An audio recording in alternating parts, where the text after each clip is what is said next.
ಈ ಕಾರ್ಯಕ್ರಮದ ಪ್ರಾಯೋಜಕರು Gadiyar group of company. Gadiar Group of Companies, synonymous with excellence and innovation, stands as your dynamic partner for progress. Gadiar Group ensures safety as guardians in firefighting and builds vibrant communities in real estate. Building tomorrow, today. ನೀವು ನೋಡ್ತಾ ಇದ್ದೀರಾ ಸನ್ಮಾರ್ಗ ಸುದ್ದಿ ಸಂಚಯ. ನಾನು ಶಂಶೇರ್ ಬೋಡೋಳಿ. ಕೇಂದ್ರ ಸರ್ಕಾರ petrol ಮತ್ತು diesel ಬೆಲೆಯನ್ನ ಲೀಟರ್ಗೆ ₹3 ಏರಿಕೆ ಮಾಡಿದ ಬೆನ್ನಲ್ಲೇ ಅದರ ನೇರ ಶಾಕ್ ಕರ್ನಾಟಕದ ಸಾರಿಗೆ ವಲಯದ ಮೇಲೆ ಬಿದ್ದಿದೆ. ಕರ್ನಾಟಕ ರಾಜ್ಯ ಖಾಸಗಿ ಬಸ್ ಮಾಲೀಕರ ಒಕ್ಕೂಟ ರಾಜ್ಯಾದ್ಯಂತ ಸಂಚಾರ ಮಾಡುವ ಎಲ್ಲ ಖಾಸಗಿ ಬಸ್ಗಳ ಪ್ರಯಾಣ ದರವನ್ನು 20% ಹೆಚ್ಚಿಸುವುದಾಗಿ ಘೋಷಣೆ ಮಾಡಿದೆ. ಪ್ರಯಾಣಿಕರ ಜೇಬಿಗೆ ಮತ್ತೊಂದು ರೀತಿಯಲ್ಲಿ ಈ ಮೂಲಕ ಕತ್ತರಿ ಬಿದ್ದಿದೆ. ಸದ್ಯದ ಪರಿಸ್ಥಿತಿಯಲ್ಲಿ ಸಾರಿಗೆ ಉದ್ಯಮವನ್ನು ಉಳಿಸಿಕೊಳ್ಳೋಕೆ ದರ ಏರಿಕೆ ಅನಿವಾರ್ಯ ಎಂದು ಖಾಸಗಿ ಬಸ್ ಮಾಲೀಕರ ಸಂಘದ ಪದಾಧಿಕಾರಿಗಳು ಹೇಳಿಕೆಯನ್ನ ನೀಡಿದ್ದಾರೆ. ರಾಜ್ಯ ಸರ್ಕಾರದ ಶಕ್ತಿ ಯೋಜನೆಯಡಿ ಸರ್ಕಾರಿ ಬಸ್ಗಳಲ್ಲಿ ಮಹಿಳೆಯರಿಗೆ ಉಚಿತ ಪ್ರಯಾಣ ಕಲ್ಪಿಸಿರುವುದರಿಂದ ಕಳೆದ ಕೆಲ ತಿಂಗಳುಗಳಿಂದ ಖಾಸಗಿ ಬಸ್ಗಳಲ್ಲಿ ಪ್ರಯಾಣಿಕರ ಸಂಖ್ಯೆ 40% ಕುಸಿದಿದೆ. ಈಗಾಗಲೇ ಉದ್ಯಮ ಆದಾಯ ಇಲ್ಲದೆ ನಷ್ಟದಲ್ಲಿದೆ. ಈಗ ತೈಲ ದರ ಏರಿಕೆ ಗಾಯದ ಮೇಲೆ ಬರೆ ಎಳೆದಂತಾಗಿದೆ ಎಂದು ಸಂಘ ಹೇಳಿದೆ. ಕೇವಲ ಡೀಸೆಲ್ ಮಾತ್ರವಲ್ಲದೆ ಬಸ್ನ ಬಿಡಿ ಭಾಗಗಳು, ಟೈರ್ಗಳು ಹಾಗೂ ಇನ್ಸೂರೆನ್ಸ್ ಪ್ರೀಮಿಯಂ ದರಗಳು ಸಹ ಗಣನೀಯವಾಗಿ ಹೆಚ್ಚಿರುವುದು ಪ್ರಯಾಣ ದರ ಏರಿಕೆಗೆ ಮತ್ತೊಂದು ಕಾರಣವಾಗಿದೆ ಎಂದು ಸಂಘ ವಾದ ಮಾಡಿರುವಂಥದ್ದು.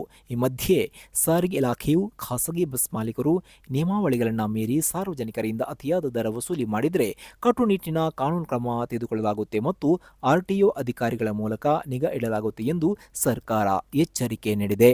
News bureau, Sanmarga news. American dollar ಎದುರು ಭಾರತೀಯ ರೂಪಾಯಿ ಮೌಲ್ಯ ಕುಸಿದು ₹96 ಗಡಿ ದಾಟಿದೆ. ಇನ್ನೇನು ₹100 ಹತ್ತಿರಕ್ಕೆ ಬರುತ್ತದೆ ಎಂಬ ಆತಂಕಕಾರಿ ಬೆಳವಣಿಗೆಯ ನಡುವೆ RBI ಮಧ್ಯಪ್ರವೇಶ ಮಾಡಿದೆ. RBIನ ಕ್ರಮದಿಂದ ಡಾಲರ್ ರೂಪಾಯಿ ವಿನಿಮಯ ದರ ಪುನಃ 95ಕ್ಕೆ ಇಳಿಕೆಯಾಗಿದೆ. ವಿದೇಶಿ ವಿನಿಮಯ ಮಾರುಕಟ್ಟೆಯಲ್ಲಿ ಉಂಟಾಗಿದ್ದ ತೀವ್ರ ಏರಿಳಿತಗಳಿಗೆ ಸದ್ಯಕ್ಕೆ ತಡೆ ಬಿದ್ದಂತಾಗಿದೆ. ಕಚ್ಚಾ ತೈಲ ಬೆಲೆ ಏರುಗತಿಯಲ್ಲಿ ಇರುವುದು ಒಂದು ಕಡೆಯಾದರೆ, ಇನ್ನೊಂದೆಡೆ ಭಾರತದಲ್ಲಿನ ವಿದೇಶಿ ಹೂಡಿಕೆದಾರರು ತಮ್ಮ ಬಂಡವಾಳವನ್ನು ವಾಪಸ್ ಪಡಿತಾ ಇದ್ದಾರೆ. ಈ ಹಿನ್ನೆಲೆಯಲ್ಲಿ ರೂಪಾಯಿ ಮೌಲ್ಯದಲ್ಲಿ ಈ ದಿಢೀರ್ ಕುಸಿತ ಕಂಡುಬಂತು. ಒಂದು ಹಂತದಲ್ಲಿ ಡಾಲರ್ ಎದುರು ರೂಪಾಯಿ ಮೌಲ್ಯ ₹96 ದಾಟಿದ್ದು ದೇಶದ ಆಮದುದಾರರು ಹಾಗೂ ಆರ್ಥಿಕ ವಲಯದಲ್ಲಿ ತೀವ್ರ ಆತಂಕ ಸೃಷ್ಟಿ ಮಾಡಿತು. ಈ ಪರಿಸ್ಥಿತಿಯನ್ನು ಅತ್ಯಂತ ಗಂಭೀರವಾಗಿ ಪರಿಗಣಿಸಿದ RBI ತನ್ನ ಬಳಿ ಇರುವ ವಿದೇಶಿ ವಿನಿಮಯ ಮೀಸಲು ನಿಧಿಯಿಂದ ಭಾರೀ ಪ್ರಮಾಣದ ಡಾಲರ್ಗಳನ್ನು ಮಾರುಕಟ್ಟೆಗೆ ಮಾರಾಟ ಮಾಡುವ ಮೂಲಕ ರೂಪಾಯಿ ಮೌಲ್ಯ ಮತ್ತಷ್ಟು ಪಾತಾಳಕ್ಕೆ ಕುಸಿಯದಂತೆ ತಡೆ ಹಿಡಿದಿದೆ. ರೂಪಾಯಿ ಮೌಲ್ಯ ಡಾಲರ್ ಎದುರು ಅತಿಯಾಗಿ ಹೆಚ್ಚಾದರೆ ಕಚ್ಚಾ ತೈಲ ಮತ್ತು ಇತರ ಆಮದುಗಳು ಅಗ್ಗವಾಗಿ ದೇಶದಲ್ಲಿ ಹಣದುಬ್ಬರ ಕಡಿಮೆಯಾಗುತ್ತೆ. ಆದರೆ ಇದು ದೇಶದ ರಫ್ತು ವಲಯಕ್ಕೆ ಅಂದರೆ IT, ಜವಳಿ, ಕೃಷಿ ಈ ವಲಯಕ್ಕೆ ತೀವ್ರ ಹೊಡೆತ ನೀಡುತ್ತೆ. ನಮ್ಮ ಉತ್ಪನ್ನಗಳು ಜಾಗತಿಕ ಮಾರುಕಟ್ಟೆಯಲ್ಲಿ ದುಬಾರಿಯಾಗಿ ವಿದೇಶಿ ಬೇಡಿಕೆ ಕುಸಿಯುತ್ತೆ. ಇದರಿಂದ ಉದ್ಯೋಗ ನಷ್ಟದ ಅಪಾಯ ಇದೆ. ಹೀಗಾಗಿ ಆಮದು ಮತ್ತು ರಫ್ತುಗಳ ನಡುವೆ ಸಮತೋಲನ ಕಾಯ್ದುಕೊಳ್ಳೋಕೆ RBI ಮಧ್ಯಪ್ರವೇಶ ಮಾಡುತ್ತದೆ ಎಂಬ ಮಾಹಿತಿ ಇರುವಂಥದ್ದು. News bureau, Sanmarga news. ಭಾರತೀಯ ಸೇನಾ ಮುಖ್ಯಸ್ಥರು ಪಾಕಿಸ್ತಾನಕ್ಕೆ ಈವರೆಗಿನ ಅತ್ಯಂತ ಕಠಿಣ ಮತ್ತು ನೇರ ಎಚ್ಚರಿಕೆಯನ್ನ ನೀಡಿದ್ದಾರೆ. ಪಾಕಿಸ್ತಾನವು ಜಾಗ್ರಫಿಯಲ್ಲಿ ಇರಬೇಕು ಅಥವಾ ಹಿಸ್ಟರಿಯಲ್ಲಿ ಇರಬೇಕು ಎಂಬುದನ್ನು ಅವರೇ ನಿರ್ಧಾರ ಮಾಡಲಿ ಎಂದು ಸೇನಾ ಮುಖ್ಯಸ್ಥ ಜನರಲ್ ಉಪೇಂದ್ರ ದ್ವಿವೇದಿ ಗುಡುಗಿದ್ದಾರೆ. ನವದೆಹಲಿಯ ಮನೇಕ್ಷಾ ಸೆಂಟರ್ನಲ್ಲಿ ನಡೆದ ಸೇನಾ ಸಂವಾದ್ ಕಾರ್ಯಕ್ರಮದಲ್ಲಿ ಕೇಳಿರುವ ಪ್ರಮುಖ ಪ್ರಶ್ನೆಯೊಂದಕ್ಕೆ ಉತ್ತರಿಸಿದ ಜನರಲ್ ಉಪೇಂದ್ರ ದ್ವಿವೇದಿ, ಪಾಕಿಸ್ತಾನವು ಭಾರತದ ವಿರುದ್ಧ ಭಯೋತ್ಪಾದಕರಿಗೆ ಆಶ್ರಯ ನೀಡುವುದನ್ನು ಮತ್ತು ಕಾರ್ಯಾಚರಣೆ ಮಾಡುವುದನ್ನು ಮುಂದುವರಿಸಿದರೆ ಅವರು ಜಾಗ್ರಫಿಯ ಭಾಗವಾಗಿ ಉಳಿಯಬೇಕೆ ಅಥವಾ ಇತಿಹಾಸದ ಪುಟ ಸೇರಬೇಕೆ ಎಂಬುದನ್ನು ಅವರೇ ತೀರ್ಮಾನ ಮಾಡಬೇಕು ಎಂದಿದ್ದಾರೆ. ಪಾಕಿಸ್ತಾನ ಭಾರತದ ಜೊತೆ ಮಾತುಕತೆ ಪುನರ್ ಆರಂಭಿಸಲು ಆಸಕ್ತಿ ತೋರಿಸುತ್ತಾ ಇರುವ ಬೆನ್ನಲ್ಲೇ ಸೇನಾ ಮುಖ್ಯಸ್ಥರ ಈ ಹೇಳಿಕೆ ಹೊರಬಿದ್ದಿದೆ. ಭಯೋತ್ಪಾದನೆಯನ್ನ ನಿಲ್ಲಿಸದ ಹೊರತು ಯಾವುದೇ ರಿಯಾಯಿತಿ ಇಲ್ಲ ಮತ್ತು ಮುಂದಿನ ದಿನಗಳಲ್ಲಿ ಉಗ್ರರಿಗೆ ಭಾರತ ಇನ್ನೂ ವಿನಾಶಕಾರಿ ಪ್ರತ್ಯುತ್ತರ ನೀಡಲಿದೆ ಎಂಬುದನ್ನು ಸೇನೆ ಸ್ಪಷ್ಟಪಡಿಸಿದೆ. News bureau, Sanmarga news.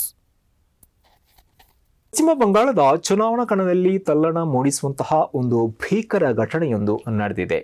ರಾಜಗಂಜ್ ವಿಧಾನಸಭಾ ಕ್ಷೇತ್ರದ TMC ಅಭ್ಯರ್ಥಿ, ದೇಶ ಹೆಮ್ಮೆ ಪಡುವಂತಹ ಏಷ್ಯನ್ ಗೇಮ್ಸ್ ಚಿನ್ನದ ಪದಕ ವಿಜೇತೆ ಹಾಗೂ ಮಾಜಿ ಅಥ್ಲೀಟ್ ಸ್ವಪ್ನ ಬರ್ಮನ್ ಇವರ ಮನೆಗೆ ದುಷ್ಕರ್ಮಿಗಳು ಬೆಂಕಿಯನ್ನ ಹಚ್ಚಿದ್ದಾರೆ. ನಮ್ಮ ದೇಶಕ್ಕಾಗಿ ಏಷ್ಯನ್ ಗೇಮ್ಸ್ನಲ್ಲಿ ಚಿನ್ನದ ಪದಕ ತಂದುಕೊಟ್ಟವರೇ ಈ ಸ್ವಪ್ನ ಬರ್ಮನ್. ಇತ್ತೀಚೆಗೆ ಇವರು TMC ಪರವಾಗಿ ರಾಜಗಂಜ್ ಕ್ಷೇತ್ರದಿಂದ ಅಧಿಕೃತವಾಗಿ ನಾಮಪತ್ರ ಸಲ್ಲಿಕೆ ಮಾಡಿ ಭರ್ಜರಿ ಪ್ರಚಾರ ಕಾರ್ಯದಲ್ಲಿದ್ದರು. ಅವರ ಈ ರಾಜಕೀಯ ಬೆಳವಣಿಗೆಯನ್ನು ಸಹಿಸದ ವಿರೋಧಿಗಳು ಈ ಕೃತ್ಯ ಎಸಗಿದ್ದಾರೆ ಎಂದು ಟಿಎಂಸಿ ನೇರ ಆರೋಪ ಮಾಡಿದೆ. ಈ ಘಟನೆ ತಿಳಿತಾ ಇದ್ದಂತೆ ಟಿಎಂಸಿ ಉನ್ನತ ನಾಯಕರು ತೀವ್ರ ಆಕ್ರೋಶ ವ್ಯಕ್ತಪಡಿಸಿದ್ದು, ಸ್ವಪ್ನ ಬರ್ಮನ್ ಮತ್ತು ಇವರ ಕುಟುಂಬಕ್ಕೆ ಸಂಪೂರ್ಣ ಭದ್ರತೆ ಒದಗಿಸುವಂತೆ ಒತ್ತಾಯ ಮಾಡಿದ್ದಾರೆ. ಇನ್ನು ಪೊಲೀಸರು ಕೇಸನ್ನು ದಾಖಲಿಸಿಕೊಂಡು ತನಿಖೆ ಮಾಡ್ತಾ ಇದ್ದಾರೆ. News bureau, Sanmarga news. ಪ್ರಖ್ಯಾತ ಅಮೆರಿಕನ್ ಪತ್ರಿಕೆ ದಿ ನ್ಯೂಯಾರ್ಕ್ ಟೈಮ್ಸ್ ವಿರುದ್ಧ ಮಾನನಷ್ಟ ಮೊಕದ್ದಮೆ ಹೂಡುವುದಾಗಿ ಇಸ್ರೇಲ್ ಪ್ರಧಾನಿ ಬೆಂಜಮಿನ್ ನೆತನ್ಯಾಹು ಅಧಿಕೃತವಾಗಿ ಘೋಷಣೆಯನ್ನ ಮಾಡಿದ್ದಾರೆ.